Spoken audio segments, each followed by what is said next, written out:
Alright, so one day I was in the zone, going back to the last story that I was telling, and then I was in the zone, I was walking down the street, and I saw my wife, and I was like, hey, what's going on? And she's like, what are you doing around here? And I'm just walking, doing my thing, She's like, yeah, you're always doing your thing.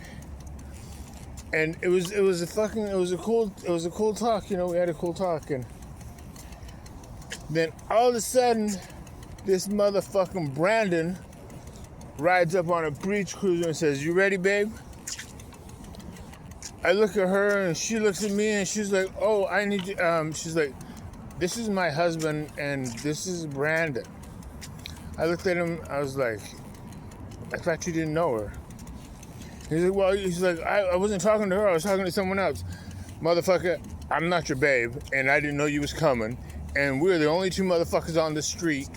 And what the fuck? And he's like, I gotta go. And he rode off. So she was like, you know what? I have to go too. She's like, I got something to do right now. I was like, cool. I was like, yeah, I'll see you later, whatever. And she went in the same direction Brandon went in. So I knew what that was about. So I was like, cool, what the fuck? So yeah. So Brandon's a snake. And this bitch, I don't know, I felt bad. I was like, maybe I was tripping. Maybe I didn't hear what I thought I heard him say. I heard it, I went back over my memory and I looked at it and yeah, that bitch did say that. So we're gonna fast forward. I went to Florida to go visit a friend. And then she was an old family friend. I helped her actually. She was like almost 10 months pregnant. And she's like, I gotta get this baby out of me. She's like, I don't know what to do. And I was like, well, shit, having sex is the best thing to fucking get a woman to this far along to go into labor. She's like, well, I don't got a boyfriend. She's like, will you do it? And of course, okay. An hour later, she was in labor. Anyways, or was it? No, it wasn't even an hour later. She went into labor and so.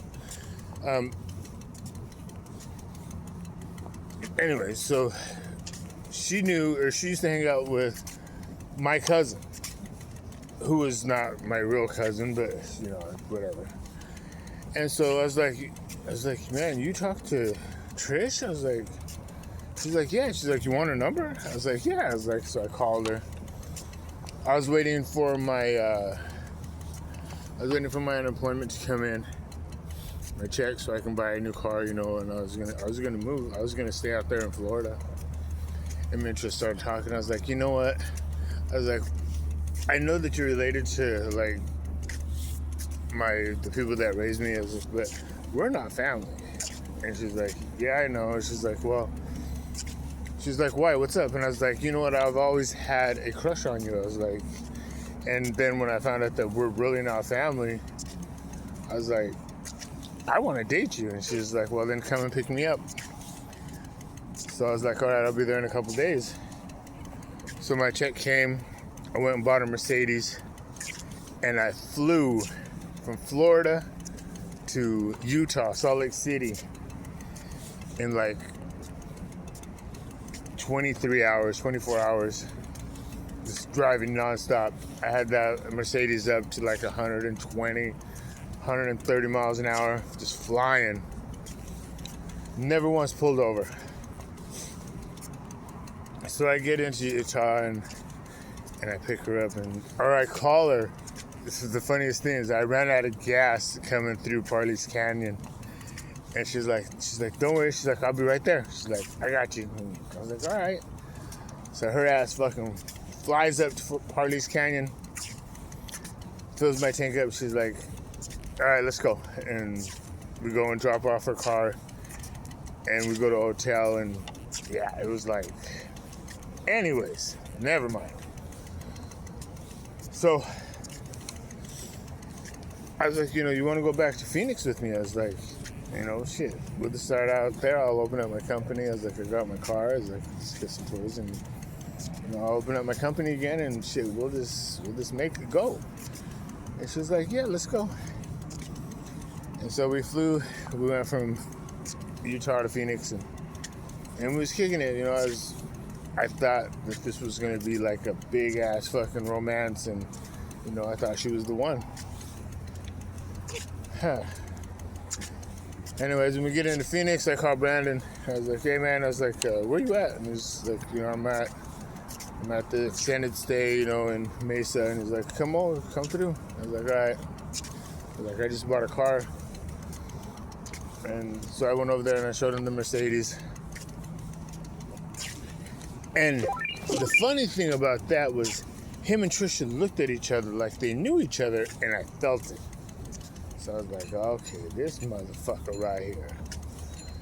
So I was like, you guys know each other? And they both looked at each other and they was like, no, we don't know each other. She's like, oh, I'm not from out here. So, all right, cool. So then, this bitch fucking ends up bouncing in my shit. And guess who the fuck is driving my fucking car? Brandon. I'm mad as fucking hell. Alright, you fucking dirty ass. So, I get my car back and she goes into the hospital. She throws my keys, acts crazy and shit.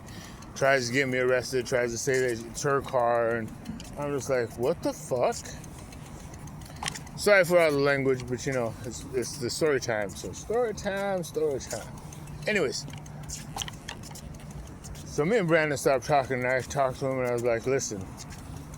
I was like, the next time we see each other, there's gonna be two swords. And I was like, and one of us ain't gonna make it. And he's like, I agree. He was like, unless I shoot you. I was like, no, we gotta do it the old style way, the old fashioned way. I was like, there wasn't always guns and bullets. I was like, we're gonna do it the way that it needs to be done, like the beginning of time. So he agreed. This motherfucker agreed. And he avoids me like the plague. But yeah, he has all these women coming around and all you people doing your stupid shit because he's the mastermind behind everything. And then he got this little minion, the one that my wife left me for, the little Joshua, whatever the fuck his name is, little pussy ass motherfucker that thinks he can sucker punch somebody. And then he goes around and tells everybody, oh, I knocked him out, he ain't shit. Okay, motherfucker, if you do not go to sleep, you ain't knocked out. If you do not hit the fucking pavement, if your body does not lay out on the pavement, you are not knocked out. Now, he sucker punched me. And I can say this, I was dazed. Yes, it dazed me. But I did not touch. None of my body touched the fucking pavement. Except for my feet. But I was dazed, I ain't even gonna lie. I ain't even gonna say that he didn't daze me, he did. But when you walk up to somebody and and they're not expecting you to hit them, and you're trying to talk to them like a normal person, and they just gonna sucker punch you and then run? Okay. You sucker punch me and then your ass is gonna run because you know I'm gonna fucking mop you up. And this is the youngest member of the Hells Angels. I don't give a fuck where he's from, who he has in his corner. If a motherfucker is a bitch-made motherfucker like that has to sucker punch somebody and then run when they don't hit the ground because they know they're gonna get their asses handed to them, and then, to make matters worse, you're gonna tell one of your brothers some fucking foolish ass lie and have them come and snipe my ass while I'm sitting on a fucking corner on Central and Thomas while behind the embassy suites talking to my pops. You're gonna have one of your fucking little brothers come over there and fucking try to kill me with a fucking long rifle? Alright, cool. Well, we see how that worked out for your bro, right? Because where is he at? Oh, that's right. My pops opened the ground and that motherfucker went through it. And it was a long ass scream. And I say a long ass scream because I heard him screaming. Once those big metal doors opened up and he fell, he screamed for about a good minute, 2 minutes, about 35, 45 seconds. And it went further and further away, and then it disappeared. Now, I've already posted this video of the tree where it has the face of that biker dude imprinted on it. But, you know, it is what it is. You can't come into a boxing ring if you don't know how to box. And you know what? And like I said, you motherfuckers ain't boxing me, you're boxing my pops. So, I mean, that's just a dumbass fucking foolish thing to do. But it is what it is. You guys know everything. You guys are fucking whatever. So, whatever. Alright, I'm gonna get back to the story. I'll be right back.